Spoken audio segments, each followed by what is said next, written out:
Hello everyone. Last classes में मैंने आपके साथ डिस्कस किया है सिग्नल सिस्टम के बेसिक सिग्नल्स के बारे में, यूनिट स्टेप, रैंप और इम्पल्स फंक्शन। आज की क्लास में मैं आप लोग के साथ डिस्कस करने वाला हूँ लैप्लास ट्रांसफॉर्म, जो कि सिग्नल सिस्टम का इम्पोर्टेंट टॉपिक है और ये most of the engineering subject में यूज़ भी होगा और एप्लीकेशंस में भी यूज़ होता है। तो लैप्लास ट्रांसफॉर्म, जिसका कि इन्वेंटर के नाम पे इसका ट्रांसफॉर्म रखा गया है, जो कि लैप्लास थे। अच्छा, सबसे पहले हमें ये जानना होगा कि इसकी ज़रूरत क्यों थी, कि इस ट्रांसफॉर्मेशन का हमें क्यों ज़रूरत थी। तो सपोज़ अगर इलेक्ट्रिकल एप्लीकेशन की मैं बात करूं, एक मैंने आरएलसी नेटवर्क लिया, उसको एक वोल्टेज सोर्स से फेड कर रहा हूँ, ठीक है। तो इसकी जो करंट इक्वेशन है उसको मैं वोल्टेज इक्वेशन को या केवीएल के थ्रू ऐसा लिख सकता हूँ in terms of current, V is equals to I R plus L D I by D T plus 1/c integration of I D T, या फिर चार्ज के टर्म में V is equals to R D Q by D T plus L D two Q by D T square plus 1/c into Q. अब इस equation को अगर suppose मेरे को इस इक्वेशन को सॉल्व करना हो, ये क्या है, मेरी ऑर्डिनरी डिफरेंशियल इक्वेशन है, ठीक है। इस इक्वेशन को सॉल्व करना हो या फिर इस इक्वेशंस के इनिशियल्स, फाइनल्स और ट्रांजिएंट बिहेवियर, सपोज मेरे को करंट का टाइम के साथ प्लॉट, चार्ज का टाइम के साथ, करंट का वोल्टेज के साथ, क्यू का वी के साथ, तो इसको प्लॉट करना ईजी नहीं है।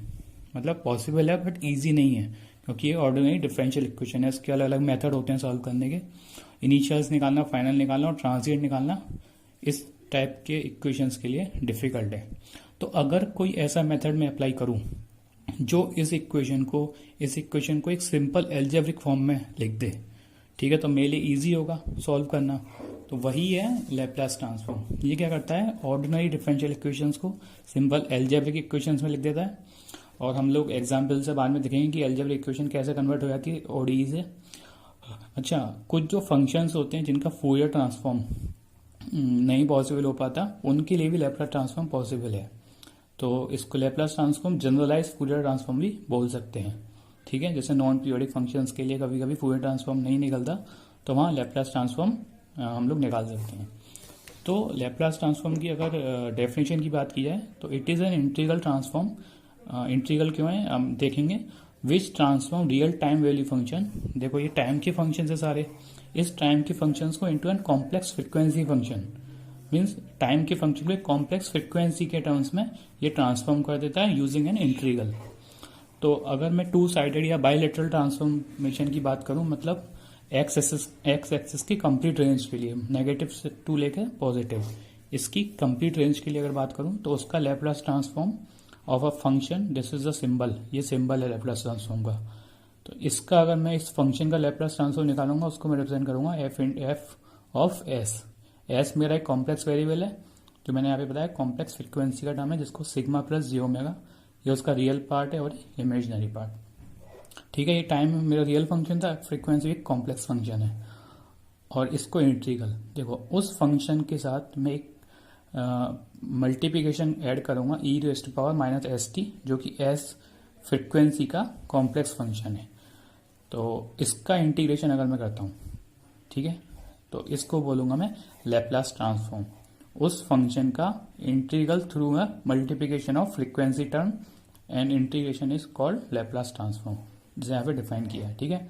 तो किसी भी फंक्शन का एफ टी का लैप्लास ट्रांसफॉर्म निकालना हो तो उसमें E raise to power minus S T से मल्टीप्लाई होगा, और जो इंटीग्रेशन है अगर बाइलेटरल है या टू साइडेड है तो माइनस इन्फिनिटी, और अगर वन साइडेड है या यूनिलेटरल है, जो कि यहाँ प्रैक्टिकल सिस्टम होते हैं, तो 0 to इन्फिनिटी, ठीक है, पॉजिटिव टाइम के लिए, या टी नॉट लिख सकते हैं, यहाँ पे 0 लिख सकते हैं, F T raise to power minus S T D T. अच्छा, एक चीज़ और कि देखो लैप्लास ट्रांसफॉर्म एक इंटीग्रल फंक्शन है, तो ये इंटीग्रल फंक्शन कवर्स होता है, मतलब integral function will be a real time possible value, real time finite value होगा अगर इसका मैग्नीट्यूड, इस ओवरऑल फंक्शन का magnitude is less than infinite, ठीक है, तभी तो ये कवर्ज हो पाएगा और इसलिए पॉसिबल हो पाएगा फूरियर ट्रांसफॉर्म। तो magnitude of this function should be less than infinite, ठीक है।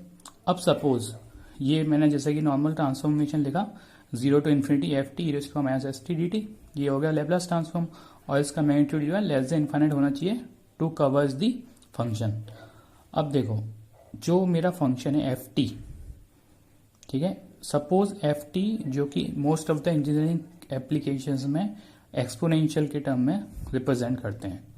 एफ टी मैंने एक ले लिया के e raise to power sigma naught T. अच्छा, मैं क्यों कर रहा हूँ? देखो, मैं ये जानना चाह रहा हूँ कि ऐसी कौन सी रेंज है जिसमें ये इंटीग्रल कवर्स करता है, मीन्स ये फाइनाइट रहता है, मेरा overall magnitude means Laplace transform finite रहता है। तो मुझे उसको एनालाइज करना पड़ेगा कि किस रेंज में ये फाइनाइट है। ठीक है, उस रेंज को फाइंड करने के लिए मुझे एफ टी कोई फंक्शन लेना पड़ेगा जनरलाइज। सपोज मैंने एक जनरलाइज फंक्शन इंजीनियरिंग एप्लीकेशन का लिया के ई raise to power sigma naught T. ठीक है, और इसको मैं यहाँ पुटअप कर दूंगा, तो मेरा मैग्नीट्यूड ऑफ 0 to इन्फिनिटी के ई raise to power sigma naught T और e to power minus S T. S is nothing but sigma plus J omega, और इसका डी टी करके इंटीग्रेशन कर दिया। इस ओवरऑल का मेरे को मैग्नीट्यूड फाइनाइट करना है, तभी ये सिस्टम मेरा कवर्ज करेगा। ठीक है, अभी हम एग्जाम्पल्स में देखेंगे कि कैसे हम ट्रांसफर फंक्शन निकालते हैं बाकी चीज़ों का, लेकिन अभी ये देखना है कि इसकी स्टेबिलिटी या फिर सिस्टम कवर्ज कब किस रेंज में करेगा। अच्छा, इसको मैं दो पार्ट में लिख सकता हूँ, e raise to power minus sigma T और e raise to power J omega T. ठीक है, माइनस सिग्मा टी इसके साथ एड अप हो जाएगा के ई raise to power sigma naught minus sigma T into e raise to power minus J omega T. अब ये हम जानते हैं e raise to power J omega T is nothing but cos omega T plus J sine omega T, और उसका अगर magnitude निकालेंगे तो cos square omega T plus J sine plus sine square omega T under root, तो वो 1 आएगा। तो ये वाली वैल्यूज हमारी 1 हो गई, बचा केवल ये वाला पार्ट। अब देखो, इस वाले कंडीशन को फाइनाइट होने के लिए ये है कि एक्सपोनेंशियल के टर्म के साथ माइनस होना चाहिए।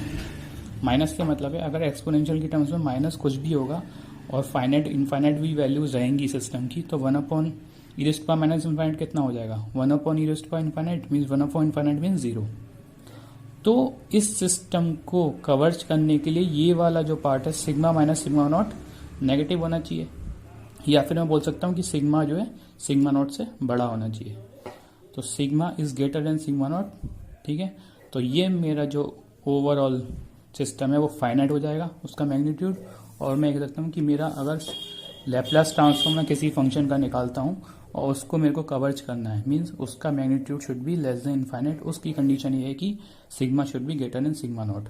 मतलब सिग्मा जो एस जो अगर हमारा कोई प्रैक्टिकल सिस्टम है उसका जो सिग्मा नॉट है, ठीक है, ये कम होना चाहिए ई रेज़ टू पावर में सिग्मा प्लस जे ओमेगा से। ठीक है, एस जो होता है सिग्मा प्लस जे ओमेगा की टर्म होती है।